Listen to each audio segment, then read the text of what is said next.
Doctor बाबा साहब आंबेडकर भारत के राज्य घटना के एक महान शिल्पकार। बाबा साहब ने अपना पूरा जीवन दलितों को न्याय और हक दिलाने में समर्पित किया। भीमराव रामजी आंबेडकर जी का जन्म 14 अप्रैल 1891 में एक सामान्य कुटुंब में हुआ।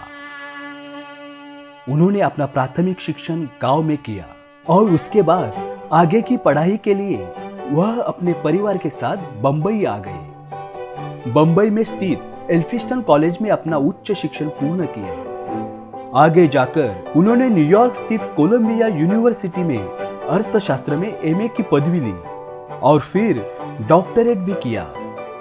बंबई के सिडनेम कॉलेज में नौकरी कर उन्होंने कुछ पैसे इकट्ठा किए और फिर लंदन जाकर बैरिस्टर की पदवी हासिल की। सन 1924 में बंबई के हाई कोर्ट में उन्होंने वकालत का काम शुरू किया। विधानसभा के सदस्य बनने के बाद उनका सामाजिक सफर शुरू हुआ। दलितों के उद्धार के लिए उन्होंने कई आंदोलन और सत्याग्रह किए, जैसे कि 14 तालाब में दलितों को पानी मिलने का हक, दलितों को मंदिर में प्रवेश मिलने का हक। ऐसे अनेक सत्याग्रह में वह यशस्वी हुए। छूत अछूत के विरुद्ध में उन्होंने आवाज उठाई और अपने विचार लोगों तक पहुंचाने के लिए उन्होंने बहिष्कृत भारत और जनता जैसे वर्तमान पत्र प्रकाशित किए। महिलाओं के उद्धार के लिए उन्होंने कई आंदोलन में भाग लिया।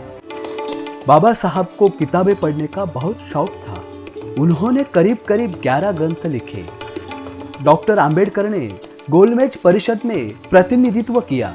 वहां उन्होंने हरिजनों के लिए अलग आरक्षण का प्रस्ताव रखा और आगे जाकर हरिजनों को आरक्षण मिला। बाबा साहब वाइसरॉय के कार्यकारिणी सदस्य हुए और उस दौरान उन्होंने दलितों के विकास के लिए कई रास्ते निकाले। दलितों के शिक्षा के लिए उन्होंने पीपल्स एजुकेशन सोसाइटी की स्थापना की। सन 1947 में संविधान सभा ने स्वतंत्र भारत का संविधान लिखने के लिए ड्राफ्टिंग कमेटी बनाई। उसमें भारत के केंद्रीय कायदा मंत्री डॉक्टर बाबा साहब आंबेडकर को अध्यक्ष चुना गया और उनके अध्यक्ष पद के तहत स्वतंत्र भारत का संविधान बनाया गया। स्वतंत्र भारत में छूत अछूत का खात्मा हुआ। इतना ही नहीं बल्कि छूत अछूत मानना गुनाह ठहराया गया और बाबा साहब के विचारों की जीत हुई। 14 अक्टूबर 1956 में डॉक्टर बाबा साहब आंबेडकर ने बौद्ध धम्म की दीक्षा ली।